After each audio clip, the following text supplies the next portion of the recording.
Hey guys, I'm gonna be going live with my co-hosts and we're gonna be discussing the tell-all. So anybody who wants to discuss the tell-all with us, hey Kim, we're gonna be discussing the tell-all for a while. I just got in Florida, so I can't really film. Hey bestie, hey Rishi. So we're gonna do a live of the podcast tonight.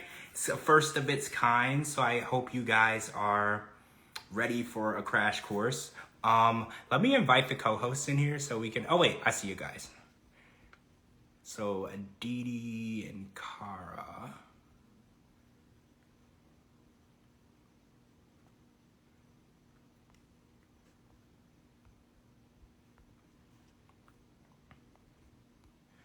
Hi, hey bestie.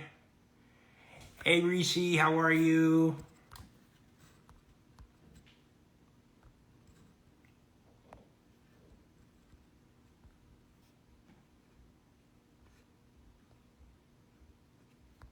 Sorry guys, I'm just waiting on my co-host to join. Give me like 5 seconds.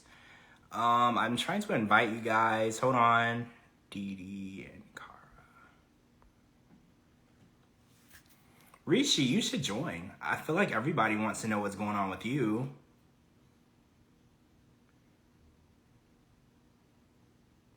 You didn't see it until just now. Actually, Rishi, we just saw it too. It just went off like an hour ago. So we just saw it too. Bestie, stop it. Did you buy a badge? Stop it. You didn't have to do that. Thank you.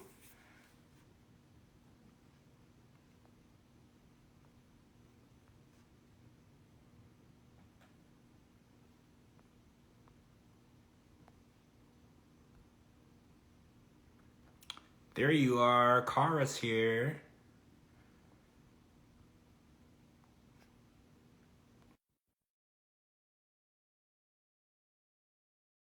Thank you, bestie. I know the tell-all was crazy. So, I have so much to talk about. I have so many questions. So, hey. Sorry, it wasn't. That's okay. That's okay. So I was waiting for Didi. I don't know where Didi is, but I just wanted to know what was the craziest moment for you in this tell-all? Because Debbie called Jamie a predator, and a lot of people are like, Twitter was exploding with craziness. So everybody is freaking out. I'm kind of like shocked. Were you shocked by the comment? A couple of things Debbie said got me. When she called Rishi, I mean, she kind of made fun of the way Rishi was talking a little bit. And then she called him a coward. And then when she went after Jamie, I was like, who is this lady? We don't even know her. Well, she seemed so nice, right? When she was like offering up hugs and everything. And I was like, oh, I love this. Debbie is like everybody's mom. She's taking care of everybody. And then she kind of changed on us, right? And I kind of felt like, oh, wait, there's Didi. Hold on, let me invite Didi real quick. There's Didi. Okay. So yeah, I'm kind of wondering how everybody feels. Hey, Jamie. Hi, Jamie. About how Debbie has kind of taken a different role. You know, she's kind of changed up on us, and she went from being sweet and someone that everybody was in love with to now people feel a certain type of way. And I'm just like, where does everybody stand with Debbie? Is Debbie still the same most loved cast member? Because you guys know I've tweeted it a million times. She was my most loved cast member. So. I thought she was adorable. I thought she was the sweetest thing. Tonight was just a completely different side of her. I don't even know how to feel. Hi, Didi. Hey, how y'all doing? Good. Hi. Some difficulties here. Oh, that's How are y'all doing? Good. So what are your first impressions of the part 2 of the tell-all? Was it crazy?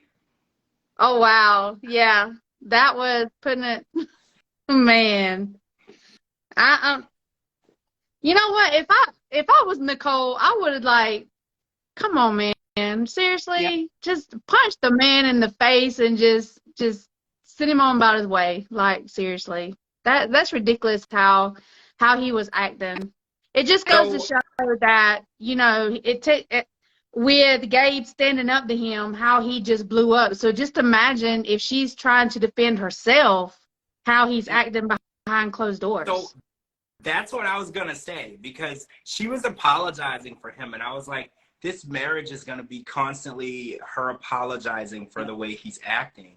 And it's like, at some point, she's gonna get tired of just being like, oh my God, I'm sorry for the way he's acting. I'm sorry for the way he's talking to you. I'm sorry for the way he's threatening you. And it's like, at some point, do you really want to live your life just apologizing for your husband over and over? Because she's embarrassed. You could see in Nicole's face that she was embarrassed at the way he was acting. The emotional abuse that she's already suffered came through so prominently when she was just apologizing. The secondhand embarrassment, it's like, girl, you've got to get out of that. You have to get away. That was so sad. Yes, it was. And he is down. I mean, hands down, he is a narcissist. Hands down. Absolutely. I said it on Twitter. I was like, he's very young to be so controlling and angry, right? Like, for his age, and it's like, I don't feel like he's had a hard life because he still lived with his mom and he doesn't have to take care of himself. So it's like, why is he so angry and controlling and wants to be like so narcissistic? It's just crazy to me. And I feel like Nicole is so beautiful. She doesn't have to deal with this. Like, I feel like she could have any guy she wants. First of all, she's an LA girl, and LA girls are very hard to find. So it's like, she doesn't have to deal with this. Why she is going through this and putting up with him is just insanity. Oh, Rishi, yes, we will post the live when it's done, Rishi. Gosh, Rishi won my heart again tonight. Let's just say that. So let's talk about Rishi, because Rishi told his mom that he is going to marry Jen regardless of if he has her approval or not. So Twitter was very skeptical. Twitter was like, yeah, right. He's just saying whatever Jen wants to hear. He is definitely going to have a private conversation with his mom afterward and say differently. How do you feel? I felt the same. I felt like he was pressured into telling his mom, say it right now. Tell her right now. We have a translator to make sure that you say it exactly like we want. Okay, he said it. Now, and that's exactly what happened when Randy said the whole thing in the beginning. Then when they weren't in the room, all of a sudden it was like, no, we don't approve. You know, that's a wrap. So yeah, just because he said it doesn't mean, doesn't mean anything. I think deep down, Rishi does love Jen, and he wants to marry her, but he's never going to be able to go against what his mom is going to tell him what he can and can't do. And it's not because he's a coward. No. Like, I want to go back to that comment. He's not a coward. Correct. This is just the culture, and he doesn't go against his mother. That's not something that he can do cultural wise. Like, in America, your mom or dad can tell you not to do something and you're still going to do it, and they'll probably still come to the wedding. Even if they don't, you're still going to do it because we're Americans and we just do whatever we want. Exactly. But like in that culture, he's doing what he was raised to do. And I think Jen has a hard time understanding that because she's probably used to men doing or putting her first. Yeah. Like she said it, like, you need to choose me over your family. And a lot of times choosing your family and the person you're with is a decision a lot of people can't make. Yeah. Because when it comes to the family that raised you and the person that gave you life and then the person that you've met within the last few years, there's really no comparison, right?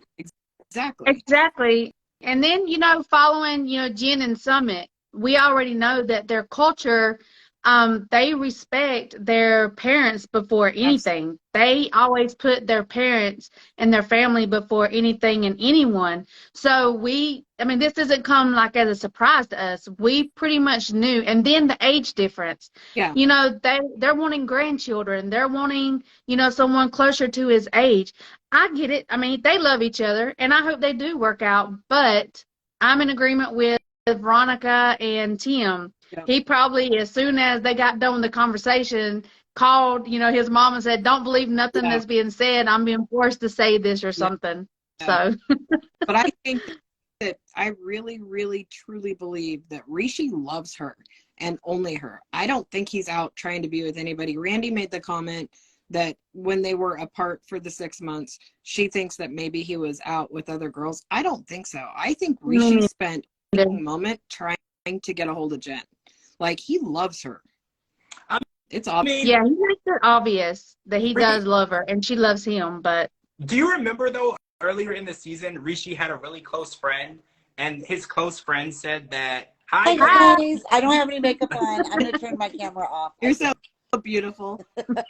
I have one thing to add to this. And hi, Rishi. Hi, everybody. I don't have any makeup on. Sorry. I was just talking to George. So you guys know, let me go in better lighting because this yellow does nothing for me. But you guys know I went through this stuff with Usman and with the blessing and all that, right? That's a true thing. And I think, and I've said this many times before, since, when I watch all these other couples and stuff, like, you really have to know, you need to learn the culture. Like, you have to learn. I love Jen, I love Rishi, I love all of them, but you really have to understand how, like, I actually bought a cow for Usman's mom. I mean, and you have to study the culture. Now, Rishi, I think you were a little shady on some of it, but I think that I really think that you really have to learn. You have to learn that, like, this is the culture. This is how they're raised. Like Usman's mom, Usman has said it many times. It's God, his mom, and then it was me, right? Yeah. Not anymore, but that's what we said. But that's how it was. And like, if his mom would not have given us that blessing, there was no marriage. We would have ended our whole relationship. You know what I'm saying? Hi guys. Hi. I'm not on here for that. I just came on here to say that. Like, I really think, like, if in hindsight now, looking back, I really wish I would have done more research before I went over there.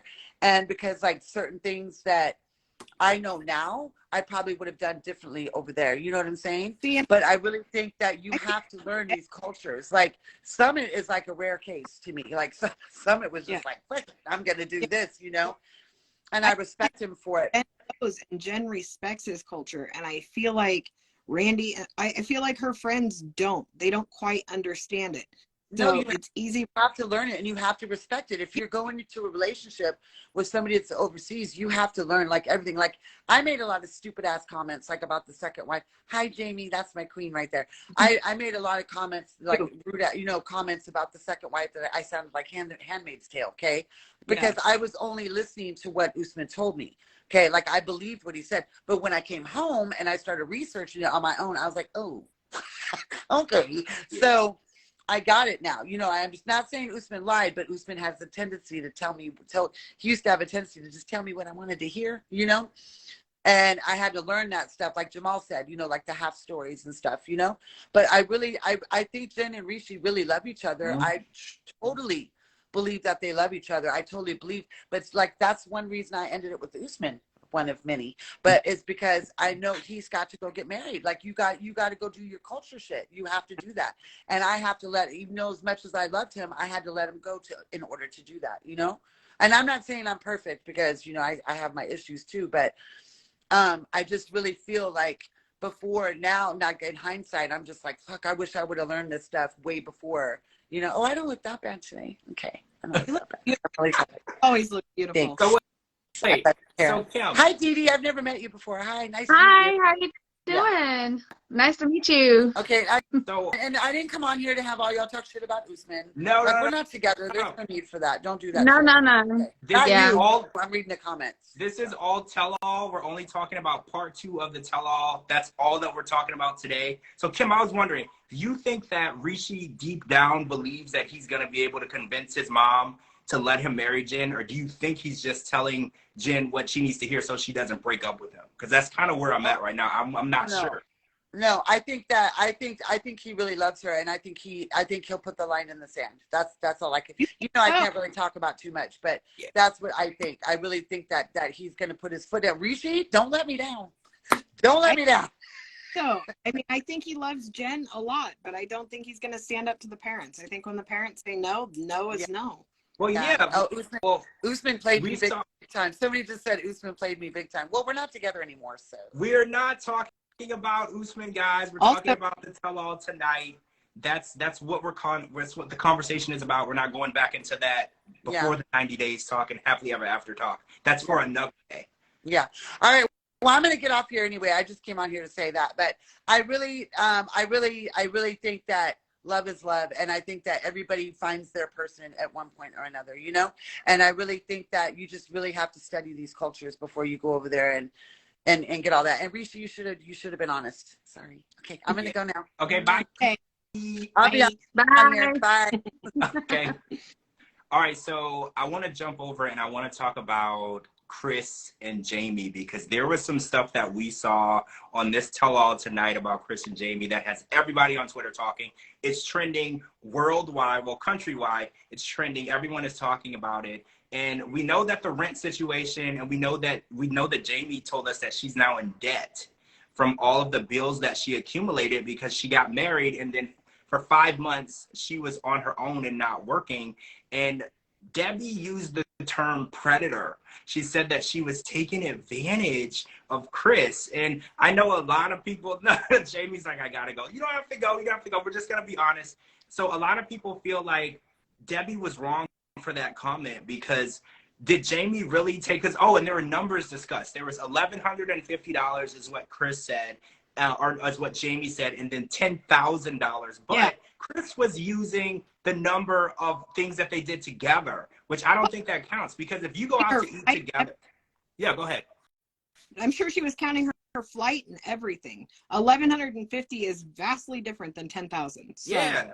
And Jamie came in hot with the receipts, and Chris came in blank. Yeah, because the question was, how much did Chris send her? Right. Yep. The question wasn't how much was spent altogether. Right. So, I mean, that. I got this. That was awesome.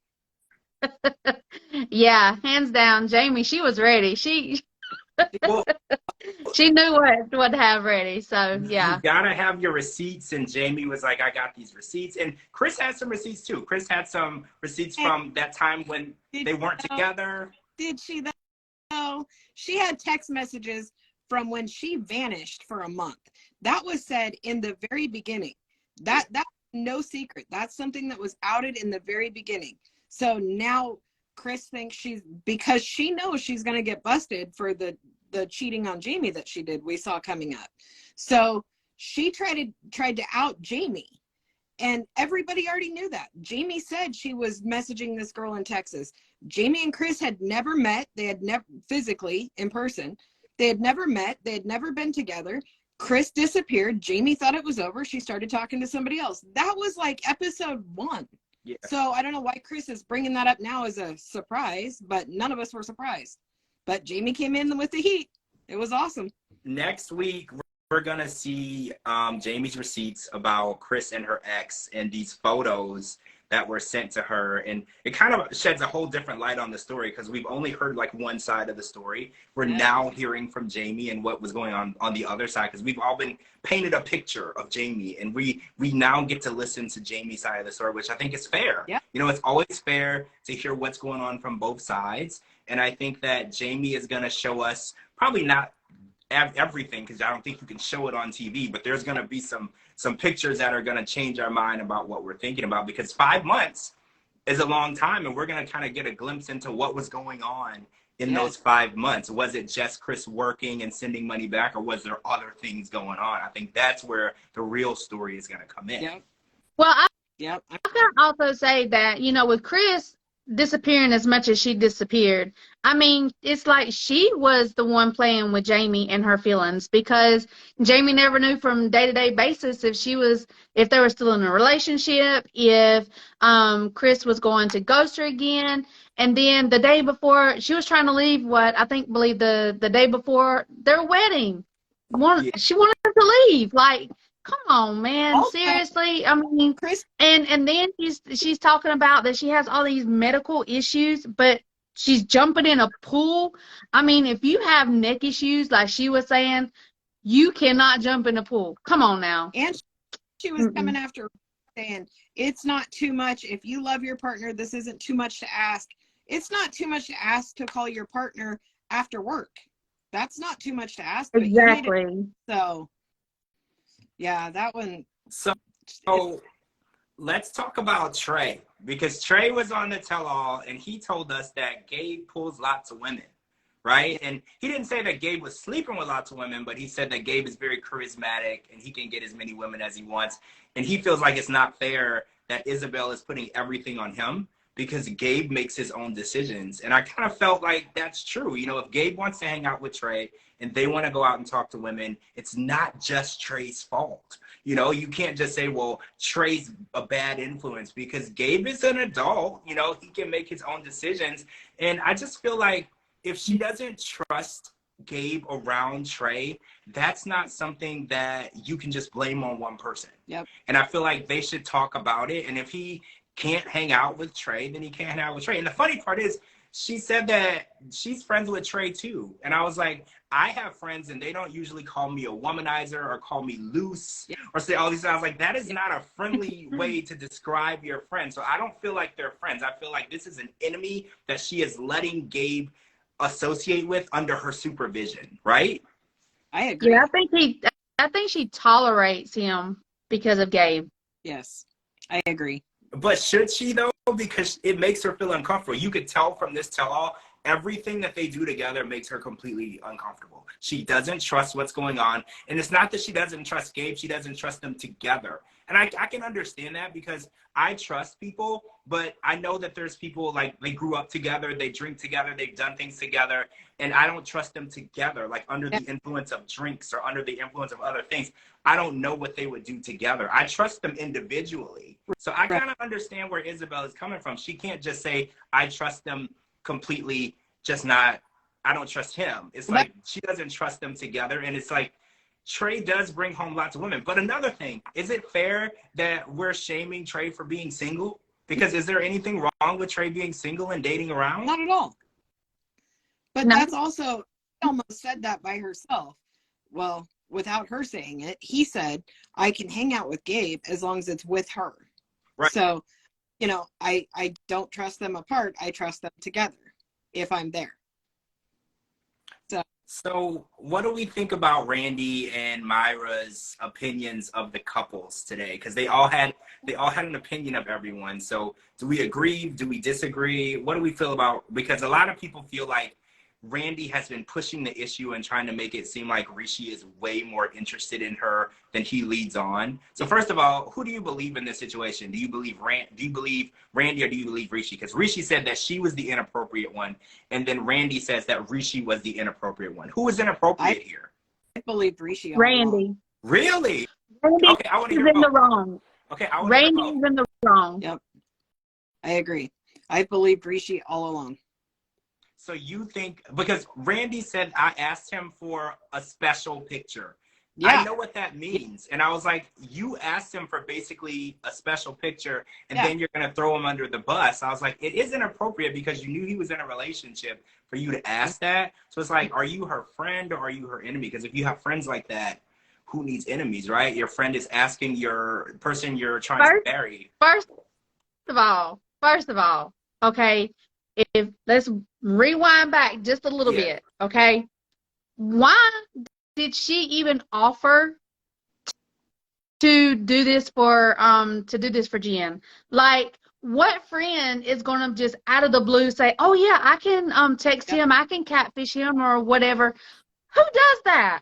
That's not a friend. And then whenever they get to India, come on, man. Randy wanted her some Rishi. She wanted her a little taste of Rishi. I'm sorry, but her goal is was and probably still is to break them up because she wants to be with Rishi. Yep. That's how I agree. I see it. I don't know that she wants to be with Rishi. I think she's very jealous that she doesn't have someone like Rishi. She can see that Rishi loves Jen.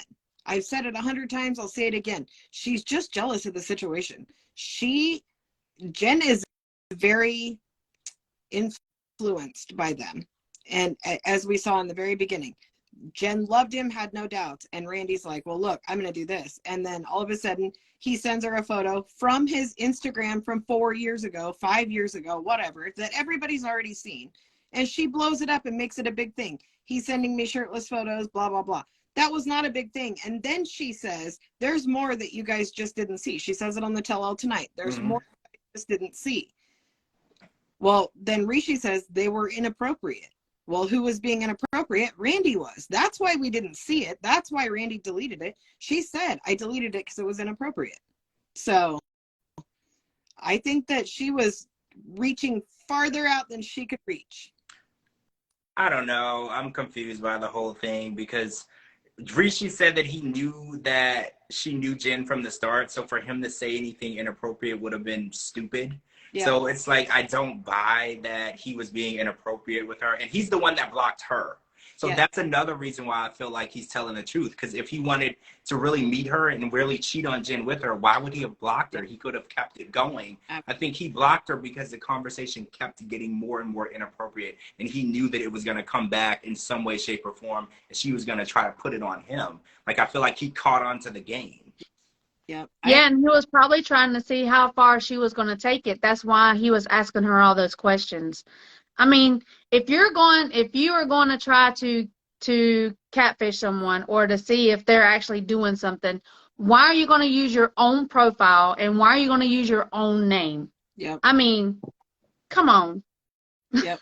It doesn't take a rocket scientist. I mean, if he already knew that Randy was Jen's friend, why would she think that he was actually going to try to have any kind of conversation with her that was other than friendship? Yeah. I mean, if you really want to catch someone, use a fake profile, use a fake picture. That's how you reel them in, not by using your legit stuff. I mean, come on. But also in the restaurant, Rishi handed over his phone to Jen, and he's like, "Here's the messages." You know, she didn't lose Jen, so. But a lot They of were in it was in Hindu, so I mean, she couldn't read it. So it was hard for her to know what was being said. So, I I would have don't know. screenshotted it and got the translator to tell me exactly what it said. 100%. So what else? What happened tonight that we need to talk about? What else on this tell-all that happened that we have to talk about? Well, Jen and Rishi met again, and he got the milk for free. Yeah, let's talk about that, because when she was there originally, when they were supposed to be planning the wedding, they were not amorous. Thank you to Debbie, by the way. Debbie, I am now using the word amorous. I tweeted it like 6 times tonight because of Debbie. Thank you for that. They weren't amorous, and now that they went back for this wedding, they were amorous together. They didn't stay in the same place. Rishi stayed at his parents' home and she stayed in a hotel, but they were intimate. And it's funny because at that coffee shop, she said that was the last time that they were going to see each other. And Jen said she doesn't consider them engaged at all. So why was she sleeping with Rishi knowing that it's not going anywhere? She knows that there isn't going to be a wedding. Maybe she feels more comfortable knowing the direction now, so it's just fun. She's just having fun. Is that how you feel? Yeah, I do. So should she be sleeping with him? Because I feel like Rishi really does love her, and I feel like maybe at this point, Jen is kind of toying with his emotions, right? A little bit. Because Yeah, I mean, it is hard when you love someone. I mean, when you legit love someone and you're in love with them, you know, you can't just one day from the next. I don't care if it's 6 months to a year down the road. You can't just let go. Well, it wasn't. Let me rephrase that. You can't just forget from one day to the next what you had. They were together for what, 3 years, I believe. Mm-hmm. So I mean, she just going with their feelings. Maybe she had, you know, hopes that they would get back together and if you know the table would be turned. But he showed us tonight that it's his family before anybody. But I also feel like when she said, we're not going to do anything, you know, the whole milk for free, blah, blah, blah. That was when the cameras were rolling. When she got there and there's no cameras, nobody saying nothing, then that's their private time. It wasn't, I don't think she intended for that to come out on the tell-all, but it did. But I don't blame her. I'd have done it. If I went back and I was alone, no filming, absolutely. Well, I mean, yeah, if you're there and you like each other, you're both consenting adults. If you guys want to be amorous, you know, go for it. Like, why not? They know each other. It's not like she was there on a one-night stand. This is a 3-year relationship they had. It's not like she was just there with some random stranger. Like, I see no problem with it. Yeah, I agree. So different strokes for different folks. Yep. So Debbie said something about Johan being online, and she was saying that he has like a page where he shows things to people or whatever, and she thinks it's, what's the word she said? It's basically unclassy. So what do we think about that? Because Johan has his OnlyFans and he sells, you know, the photos and videos. I don't think that that's weird. You know, I think that that's completely normal nowadays. But maybe for Debbie, it might be a little weird, you know, different times. But I thought that her saying that was kind of, ooh, you know, like, I don't know if that's something that we can say anymore. Like, sex work is normal work, and it's like OnlyFans is completely normal. Like, for us today, this is a completely, it's almost weird when you hear someone doesn't have one. Like, if they were on reality TV and they don't have one, it's kind of weird. You're like, well, how long until they're gonna get one? You know, it's like, that's how it is normalized. So I feel like Debbie was kind of lashing out tonight. And I don't know, she was like, it was a different side of Debbie. So how do we feel about Debbie now? Is she still everybody's favorite mom of the cast and she's there to offer hugs, or is she kind of just like lashing out? I mean, I still like her as a person. I think she's very sweet. I think she means well, but I think she overstepped tonight. I think she overstepped a lot tonight, and I'll be very interested to see what happens next week. But calling Jamie a predator was so far out of line. I don't think for a woman that uses the word amorous, something that we all have to look up, We did. using the word amorous is a big deal. But then you can use the word predator in the wrong term. I never believed, because even Chris said on the tell-all tonight, when they asked, they said, do you believe that Jamie was using you and taking advantage of you for money? Even Chris answered, no, I don't believe that. Yeah. I don't believe that this was a scam. I don't believe she was using me. I don't. Even Chris said it. So I was like, well, if Chris is the one who's always saying it's always about money and she doesn't believe that's the only reason why they were together, I don't think that that's the case. And I feel like Jamie had some legitimate issues because she moved to another place to be with Chris. She wasn't originally from Bogota. Yep. So she moved to another place and she left everything behind, and she was under the impression that they were going to be together and living together and sharing, you know, that apartment. And she was working at the time. Yep. And we know that situation where her job asked her to come back. It was during the 9 days that they had to, before they could get married. So it made sense for her not to go back. They needed to get to know each other a little bit before they got married. So Chris was like, you know, if you don't want to go back, you could just find another job after we get married. But that never happened. And then Chris was gone for 5 months, and now Jamie is in debt. And it's like, at this point, whose debt is this? Because they were in it together. And Chris kind of looks at it like, well, your debt is your debt, and that's not my problem. And I feel like that's kind of not how marriage works. When you get married, whatever debt you accumulate together, that's your debt together, right? So Jamie, crazy. I mean, that's crazy because, you know, first of all, Chris told her to quit her job. And second of all, I mean, Jamie is part of the blame too, because Jamie knew that, you know, from the start, it would be hard for her to find another job because she's not from there. Yeah. So, Hi, guys.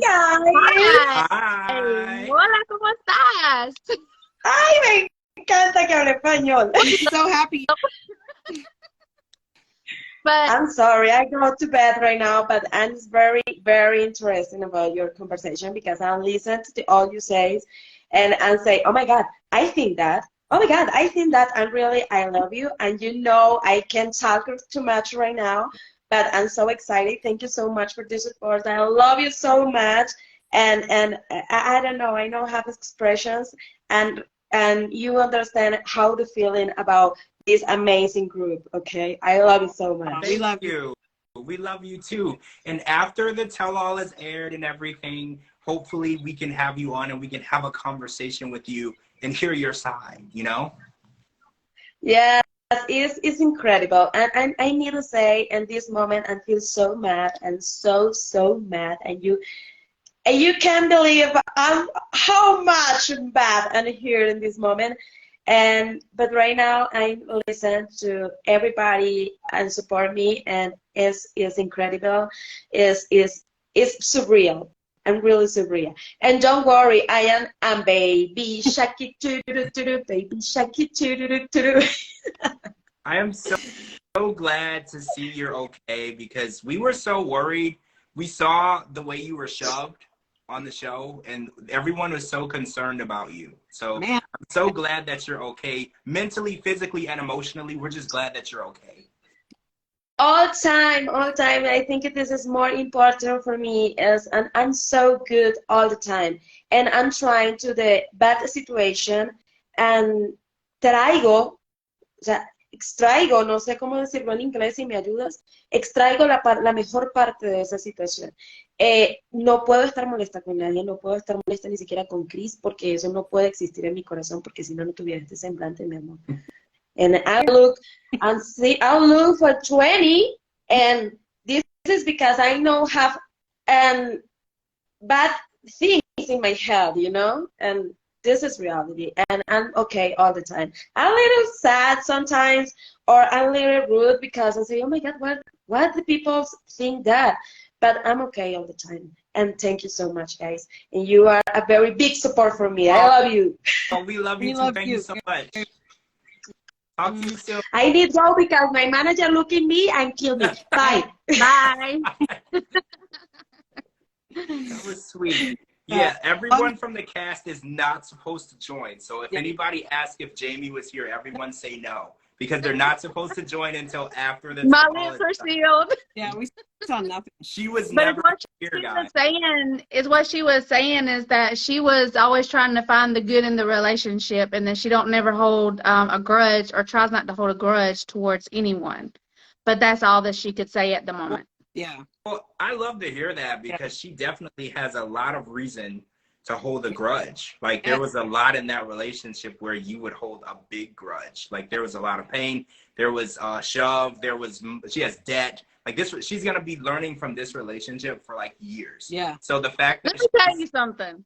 I don't care who you are, but if someone would have shoved me like that, Whoop their ass. oh my goodness, I would have ripped that person to shreds. Because first of all, I don't care how mad you get.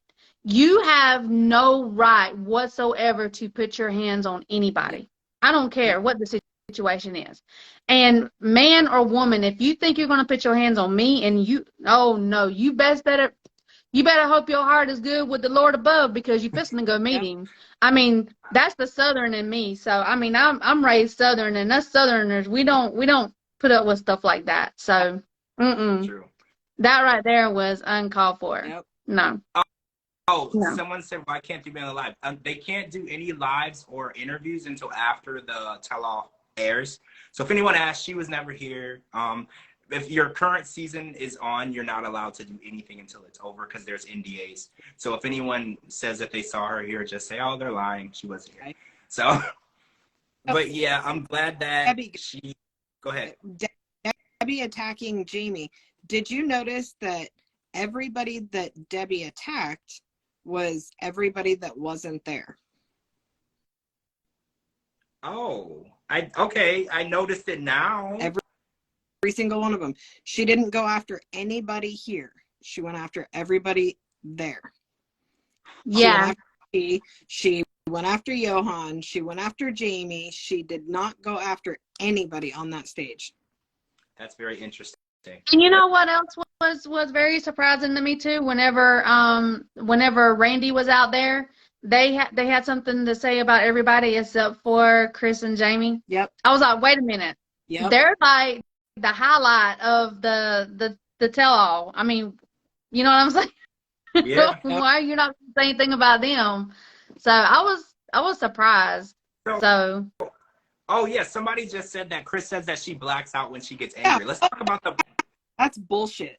I'm sorry. Yeah, that's bullcrap. I'm sorry. No, I wasn't mad at Chris. The only thing I was mad at was the response, because I was waiting for her to say, I apologize. I should have never done that. I never should have pushed her. Yep. And she was just like, well, I told her to get away from me, and I just needed to be alone. I didn't hear an apology. Never. You know, and I feel like when you do something like that, you should apologize. It's inappropriate. It's wrong. It's Jamie never raised her hand. You know, there was never any physical anything, so it should have never gotten to that point. And, you know, asking someone to move or leave, or you could get up and move or leave. You can remove yourself from a situation. Violence is never, ever, ever the answer. Yep. It's never a reason to put your hands on anyone or to get physical. And this is probably the first time we've seen this situation on this show. I've never seen a situation on 90 Day or any other spinoff where anyone was physical with anyone. We've seen a lot of arguments. We did. Which one? You're thinking with Lydia. No, not Lydia. Crap. My brain just went blank with Lydia when she went after Angela and what's his face? Oh my Whenever God, she you're showed right. up unannounced, yes, Yes, whenever you're she right. showed up unannounced, she got physical with Michael, Angela and Michael. She got physical. Yes. Yeah, you're right. After she destroyed the car, she Yes. did grab him. You're 100% right. This is a Yes. very rare occurrence on the show. So, yeah, 2 times in history, and I think the show's been on almost 10 years that we've seen this. Lydia went after Alejandro. Oh, yeah. She did. She physically removed him from her house. You're 100% right. So And then tried to hit him with her pocketbook in the park. yeah.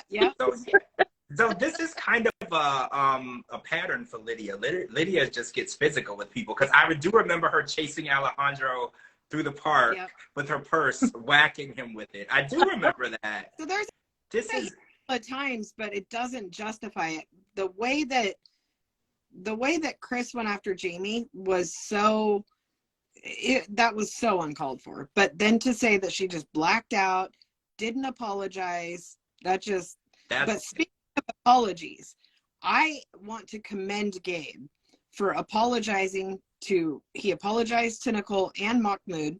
He was like, I'm so sorry. And it was sincere. I felt like it was sincere. It was. And I tweeted, I was like, apologize for what? You asked a question and Mahmoud is triggered by anytime someone uses the word force or asks him about anything about his religion, he's triggered. And I was like, but the fact that you apologize because it got out of hand and it made him upset, I did agree that it was a good thing to do, but I feel like it was unnecessary. But it was being the bigger person. And I felt like Gabe was being the bigger person. Gabe was definitely being the bigger person, but I feel like he wasn't necessarily apologizing to anybody other than Nicole. Once he saw how Nicole was affected, that's when he apologized. So I feel like it was directed to Nicole, but either way, it was really nice. And I thought that it was awesome that he stepped up and was the bigger person, even though he was not in the wrong. Wait, someone says that Debbie apologized to Jamie online. Where did this happen? I didn't see it. I didn't either. I'm going to have to find a screenshot because I didn't realize that was it tonight? Did she do it tonight? I don't know. We're going to have to get some more info. Whoever posted that, just me, Dawn, join the live or send some messages so we know what's going on. I didn't realize that apology took place because I know that Jamie was really hurt by that. She has posted a lot of videos about how that made her feel, and she just doesn't feel like she was actually preying on anyone. And even Chris said it. Chris was like, I don't feel like she was using me for money. I don't feel like this was a scam. She's like, I do feel like she asked me for money and I gave it to her, but I don't think that was the only reason why we were together. Even Chris admitted that. Yep. So she did apologize. That makes me really happy because I do feel like that comment was very, very harsh. It was very out of line. But like I said, she went after everybody there. She didn't go after anybody else, other people that deserved it. I feel like if she was going to go after anybody at all, she should have been going after Osama. Yeah. That would have been a show all by itself. And it seemed like Osama was not in the hot seat at all tonight. Nobody had anything to say to him, which I thought was really interesting. Mm-hmm. So I would love to see more questioning of Osama because I felt like he got off really easy tonight. The cast members, nobody had anything to say to him. And I feel like he hasn't really explained anything. His story is still the same.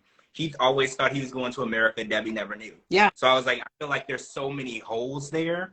I would love to know what took place for real. What did he really believe and what did Debbie really say? Because Debbie said he brought it up in the very beginning. She said there's no chance. She said they would look at the application and they would deny it because of the age difference. And it's 100% true. I feel like Debbie's 100% right.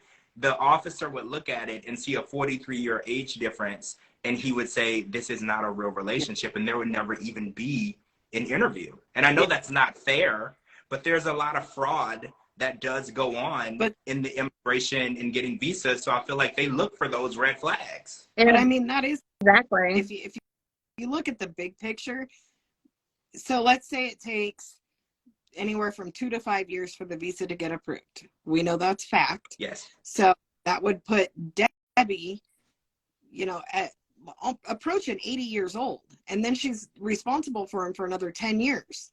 So Like, that it would never go. It would never go. Well, this person says, who said this? Tina Marie says she thinks Debbie's lying and she did this for fame. She thinks that Osama was supposed to come to the United States the whole time. I would love to hear that that idea. Do you think that Debbie is the one who told him he was going to come to America and then switched it up? That's an interesting way to look at it. Everyone believed Debbie in the beginning, but what if Debbie is the one who is leading him on? Yeah. Because she did dress like it was the Met Gala at this tell-all. She is definitely taking to fame really well. Like, she is everybody's new favorite reality star. So it's like, it could possibly be. And look at Julian. Julian is now everybody's favorite son. Like, I could see Debbie and Julian on Pillow Talk. Yes. Everyone loves them. They came in and they took the 90-day fandom by storm. Everyone loves them together. They love them separately. And I just think that there might be another way to look at this situation. So I don't rule anything out. I love to hear every theory, and then we kind of dig in and see what's true and what's not. Yeah. Somebody asked why it took Rishi so long to answer, and I knew that come up a lot. But there was a translator for everybody. So there were questions that did take a little bit longer to be answered. And we got to see a little bit more of that than we normally do. I know what they're talking about. It was when they asked him if he had dated anyone during the time when him and Jen were apart, and there was a long pause. Yep. But I know, I've been watching 90 Days since this first season, and I know that they do things like that on purpose. Yep. He probably answered that question right away. They purposely did that. They're known yep. for doing things like that, or they'll take an answer that someone gives completely out of context and put it on the preview, and then when you actually watch the show, the answer that they gave is not the answer that they actually in that situation. TLC has a lot of different tricks, and I've been watching them long enough to know they know how to get my attention. They know how to get your attention, and they know how to make it seem like somebody is a complete liar or someone is cheating, and then you watch the episode and that is not the case. I mean, it's very possible that Rishi could have been seeing other people because he's Indian Jesus, right? I mean, it's very possible that there are women banging on Rishi's door, but Rishi says he didn't do it, and Jen believes him. So do we have to believe it too? You know, I mean, I want to believe him, but at the same time, his friend in the season said, I believe that Rishi is dating other women. She was like, we would go out together and then he would leave early and I'd never see him again. And I just don't know if he's telling the truth. So I was skeptical. I thought he was sleeping with the friend. I was like, I was very skeptical, but then he won me over, and I believe him. I completely wholeheartedly believe him, and my heart hurts for him. He's the only one that I seen shed like real tears. He had emotion, and a lot of them don't. Like Osama had no. I don't think he's slept with anyone other than Jen. I mean, just by watching them and how they act around each other. Yep. I think, he's just put between a rock and a hard place. He loves Jen. He wants to marry Jen, but he loves his family as well. And, Kim was saying earlier, we have to understand their culture. Yep. Our culture is we can do whatever we want to do, but their culture is a whole lot different. Their family, it comes first. Yeah. So before, you get with someone in a different culture, you need to, understand what their culture is and what, protocols they take to even be in a relationship, because you don't know, Yeah. An awful position to be in, to have to choose between the person you love or your family. Yeah. I mean, that's terrible. I wouldn't want to be in that position. And I do think a lot of Americans, when they go into relationships with foreigners, they think that they can give and take the things that they like and don't like of their culture. I think we saw it a lot with Nicole. She's like, well, I'll do some things for Mahmoud, but I won't do all of them. Yeah. It's like, we can't really go over to their country and live in their world and say, I'll do this, but I won't do that. And you don't get to pick and choose. And I think a lot of these relationships, because Jen is like, well, his mom doesn't approve of me because of my age. This is ridiculous. He needs to stand up to her. But the culture is, you marry who, technically, he's supposed to marry who his mom says to marry. He's not even supposed to have a say in it. He's already breaking the rules, right? Like, he's already going against the culture to be with her. And then the mom is saying, well, she's not of the age, you know, she's what, I think it's 14 years older, I believe. And I think it probably has to do with grandkids, right? I don't think it just has to do with the fact that she's older. I think it has to do that, in, you know, in their culture, the male son produces children. That's how you keep your family going. And I think that's the main issue. But Jen looks at it as she's being age discriminated against. And it's not really that. It's more so that Rishi would not be able to carry on the family name and have a child. I think that's what's more of the issue. Because she says she has absolutely no issue with Jen whatsoever other than the age. That is exactly what she said tonight. And I think that Jen took it more personal, like, well, you're saying that my age is a negative trait. It's not. It's more so that their culture would, and we learned with Jenny and Sumit's parents, they make fun of people in their culture who are dating older people and stuff. Like, they talk. Like, it's a gossip community where people are making fun of your family. And when you bring shame on your family, you can't even go out. You can't go to the market to buy groceries. You can't go to the church, the mosque. You can't do all those things because people are making fun of you. It's like impossible to show your face in the town where you live. And I think a lot of the Americans don't realize that. Because here, you can marry anyone. There's like a 70-year-old man. He could be with a 21-year-old woman. No one's going to say anything. They don't care. Because here, it's not strange. It is strange, but we just don't care. You know, we go to the grocery store and we see all kinds of weird things. We just grab the cereal off the aisle and keep walking. You know, it doesn't bother us. But in other cultures, it doesn't work that way. Yeah, absolutely. But just because she's 48 doesn't mean she can't have a child. I mean, that's true too. Yeah. There's a lot of women up into their 50s that have had children, like with no like help, like not with in vitro or anything. They've done it naturally. They just had to go to the doctor and get a little help in how to make it happen, and it's happened, and they've had healthy kids. So it is not completely out of the question. Completely agree.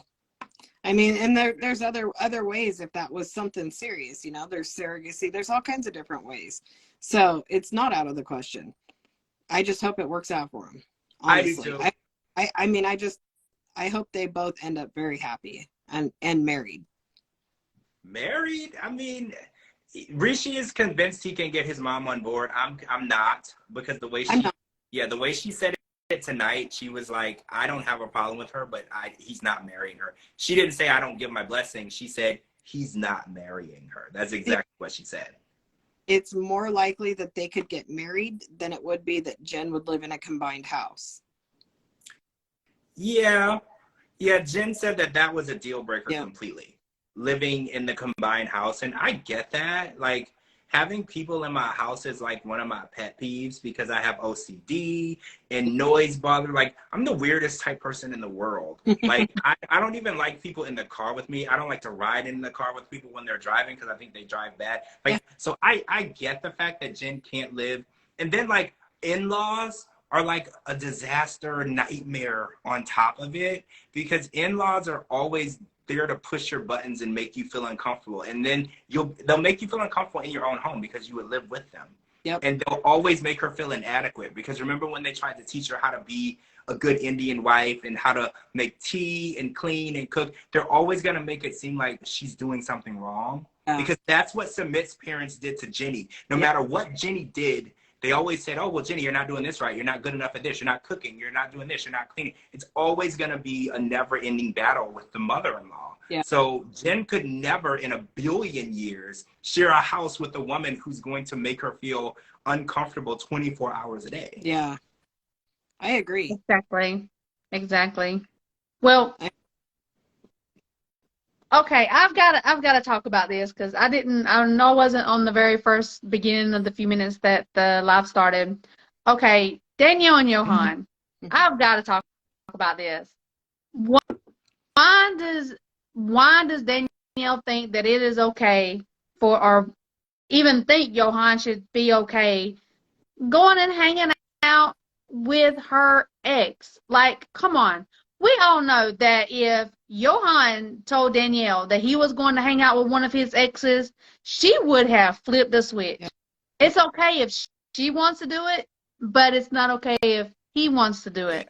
Yeah. Can we talk about that for So- a second? I mean, come on I now. thought it was. And then they go, I thought it was interesting because she was angry that she found out that his ex had an abortion and didn't lose the baby. Just that small amount of information made her very angry and upset. So the fact that she wants to bring her, and I think, Cara, you brought this up. This was her very last boyfriend before she got married to Johan. This is very fresh and recent. Yep. This isn't from high school. Yeah. Because when I heard her ex, then they kept in touch, I was like, oh, they probably were together when she was in college. That's No, what this is the my same. mind automatically went, was like, oh, this, like if I said my ex-boyfriend, I'm talking about 30 years ago. You know, somebody I knew then. I can't wait to catch up with him kind of thing. Right. Not somebody. I mean, That's she not- got upset about the abortion whenever, I mean, Johan didn't even know Danielle existed. And So if Johan were, he didn't even if know Johan were, about the I'm abortion. gonna go hang out with my ex. I mean, come on. And Johan didn't know about the abortion until someone else told him. The woman that had it never even told him. A Yep. mutual friend told him. So he didn't even know the information. And then he brought up that it was very hurtful for him. And it was an emotional conversation. It was an emotional topic. So Yeah. that's why he doesn't talk about it. And she still was like, well, you lied to me because you didn't tell me. And I was like, he didn't even know. First of all, it's not like he was sitting next to her when the process took place and then he just hid it from you. Yeah. First of all, he found out after the fact from a third party. And I always felt like someone's medical history is their personal information and it doesn't necessarily need to be shared with anyone outside of that. So, That's why- That's a law. well, right. I don't feel like Johan did anything wrong. And I think Johan expressing how he felt about her hanging out on a one-on-one boat date with her ex was not him being controlling. It was him being a concerned husband. Like, Yeah. if you're married and your wife is out with the very last guy that she dated before you, like we're talking like a year ago, like Yeah. a year or 2 years ago, and they're out on a one-on-one date on a boat, and you're supposed to just sit at home and be fine and not wonder, why is she going out on a date with this guy when we just got married? Like, I don't know any guy that's going to just sit at home. And sooner than that, if you look at the big picture, because this show is filmed like 10 to 12, sometimes even more than that, months in advance. And this was her relationship for 5 months during COVID. COVID was just 3 years ago. So that you take 5 months of that. So, and then if you go, let's only shave a year off. That's still like 6 months before this show was filmed. So it was very fresh. Yeah. Like, And then, and then too, what really upset me about Danielle and Johan is I grew up in Mexico. My dad was a missionary in Mexico. I was over there for 15 years, on and off for 15 years. So for her, for him to try to start up a new business, and then they don't have all the means, in different countries like we do over here. That's normal to go to the flea market and see, like how he had the meat out on the counter and stuff. That's normal. That is normal over there. So that right there was like, why does she think that she can judge him like that? If she doesn't want the meat out, well then buy the refrigerator. Because it's that really made me mad with Danielle because, I understand the culture. I was over there on and off for 15 years. I grew up in Mexico and, I've been to a lot of different places. I understand the culture. So if you're going to go over there before you judge, you know what I'm saying? Maybe you need to understand who you're marrying and what culture you're marrying into. yeah. That really made me mad about Danielle. Really. Wait. Because she's always knocking him down. And she goes after him for spending money on things for his business and then turns around in the same breath and spends a couple $100 on random crystals and Kool-Aid. Yeah. Or whatever food coloring was. Are we going to get an update on the meat market? I'm hoping in part 3 we can even hear if it's still open. Yeah. Right? I Because hope they so. stopped talking. Yeah, they stopped talking about it, and I'm curious because she basically said she was going to shut it down if it didn't start making money, even though most restaurant or food businesses don't turn a profit for up to 2 years. She basically gave him an ultimatum and was like, I'm going to shut your business down if you don't start making money. So I wonder if that actually already happened, because he stopped talking about it and we stopped getting information on it. So I'm hoping in part 3 we'll get a little bit more info on that. So we got one more part to go. And what do they have left? I didn't see the preview for the new show, so what did I miss? What are we getting next week?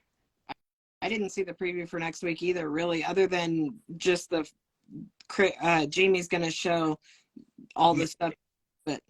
And then I saw Danielle was crying because Johan says he doesn't love her the same anymore.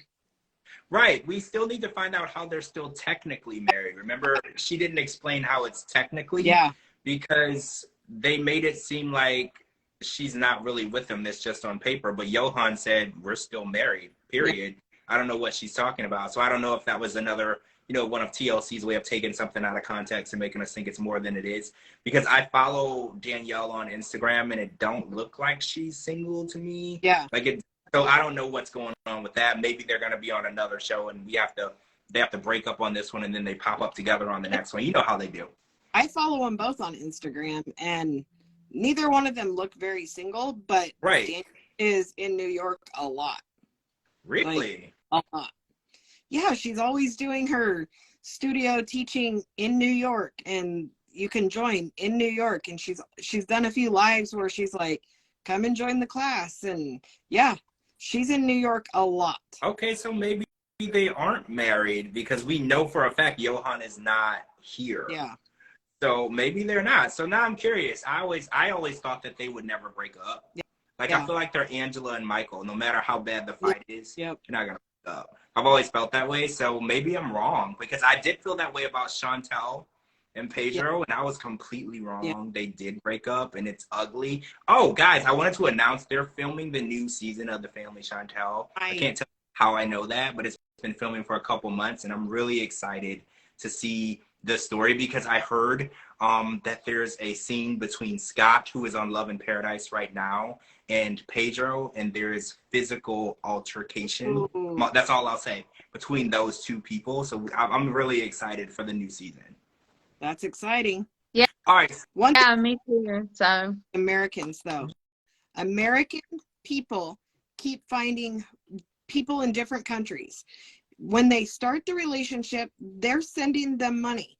They already know how bad it is in those countries, or they wouldn't be sending them money. Then when it comes to the tell-all, it's always, I'm spending so much money. I'm sending so much money. I'm not a charity. All this stuff. You knew how it was before you did it, or you wouldn't have sent that first dollar. Like, you knew you didn't have somebody that was financially secure over there. But they focus on that so hard, and it's frustrating. I think Danielle is under the impression that Johan is supposed to take care of her. Yeah. And I was like, if he was able to take care of himself, why did he move out of his parents' house to move in with you? If he was able, and there's like 14 people living there. Yeah. Okay. Like, if he was able to pay for, I think, a $2,000 a month apartment, he would have already been doing that. So when she's over there and she's like, well, I'm not used to paying the bills, so you're the woman now. And I'm like, what makes you think that he's going to be able to take care of you? When you were there and you met him, he did not have the means to take care of himself. And it's not because he doesn't want to work. He's always worked. It's just that he can't make the amount of money that you expect him to make. And you can't hold that against him, because you knew that before you married him. And I think she keeps putting him down, and she tries to make Johan feel bad because he can't make the same amount of money that maybe men in America can make, or maybe Talon made, or whoever she was with before. You knew that. This is not new information. You were fully aware of his financial situation. And if you really wanted him to make more money, you could have brought him to America like he wanted in the first place. He would have been very happy to come here and work very hard. Johan is not lazy. He would have came over here and he would have worked, and he would have helped her pay $2,000 a month for an apartment. But you want to keep him there where it's almost impossible for him to make a living, and then make him feel bad that he can't make a living. Yeah. Like, that's crazy. She kept saying how her apartment in New York was $4,000 a month. So when she said it's $2,000 a month there, I was like, man, you're getting a hell of a deal. Half off. Like, It's like buy one, get one, and you get the hot guy with it. And What then are you she complaining? still wants him to pay half. And I'm like, Yeah. where would he get half from? Yep. Like, honestly, because she's like, well, now you got to cook and clean for me because I have to pay your bills. And I'm like, he wanted to come to America and he would have helped you pay for everything that he could. That was You made Exactly. Exactly. She kept shooting that down. But it's what, it's what I'm, us Americans don't understand. Well, I understand because I was over there. But certain Americans that get with different cultures, like in Mexico, they don't get paid by dollars. They get paid by pesos. right. The dollar over there is so much less than it is here. Yeah. They have to work what they make in a month or 2 months, we make in a day. Yeah. So how can you go over there with high expectations? Yes, there's beautiful places over there. Yes, they get tips and stuff like that. But once they turn that tip money into pesos, Nothing. Yeah. it's nothing. Yeah. It is nothing at all. So, I mean, I get it, but you need to, like, Kim was saying earlier, and like I'm saying too, if you're going to be with someone in another culture, other cultures are beautiful. I mean, there's so many beautiful cultures out there, but you need to make sure that you understand what you're walking into. Yeah. Don't just go into it 100 miles an hour and then have to hit the brakes and be like, whoa, wait a minute, this isn't what I signed up for. Well, yes, it is. You just didn't understand and you didn't study the culture because all the cultures are different. No culture is the same. So you can't blame the partner and then try to make them look like the bad guy because you have these higher expectations and they can't do it. There's no way. Yeah. So I've always said a Google search is free. The information is free. The education is free. Save yourself a trip. These international flights are very expensive. It's a very long flight. Save yourself a trip. If you don't know, it's free. Like back in the day before the internet, I feel bad for people who had to lug around an encyclopedia and learn stuff. We don't have to do that, okay? We just pick up the phone, type in a few words, and we know all about that culture. We know all about the things that you can and can't do. Nicole, too. Like Nicole, if she would have did a little more homework, she never would have converted to being Muslim, but she did not do any type of Google search. She just said, oh, this seems like a cool religion. I'm going to join it. And then afterward, she found out that there was more restrictions than there were freedoms, and she decided it wasn't for her. And even Mahmoud's brother said we would never hold her accountable to our religion if she never would have converted. So if she would have stayed her own religion and never converted, they would have never asked her to do any of this. So she kind of brought this up on herself. Yeah. Right? Because he said we wouldn't ask her to do anything of our religion if she wouldn't have joined. They're very respectful of other people's religions, and they're very respectful of your choice. But she made a choice, and now she has to commit to that choice, and now she's trying to get out of that commitment. That's my issue. Yep, I agree. I agree completely. Exactly. And I think she thinks that if she brings him to America, that it's all going to change. That she can go back to being everything she was before she went there, and it's not going to be that way. He's made it clear he's Muslim no matter what country he's in. And even in the tell-all, because Gabe was like, what about your kids? His kids are going to be Muslim. He's going to teach them to be Muslim. So I think Nicole thinks that their problems are location-based. Like, she's like, well, if we weren't around all of these other people of his culture, his religion, his family, we could make better choices as a couple. And I think that Mahmoud is Mahmoud in any culture, any country, any land, any shore, any waters. He's going to be himself. And thinking that bringing him to LA is going to make things better shows how out of touch with reality Nicole is.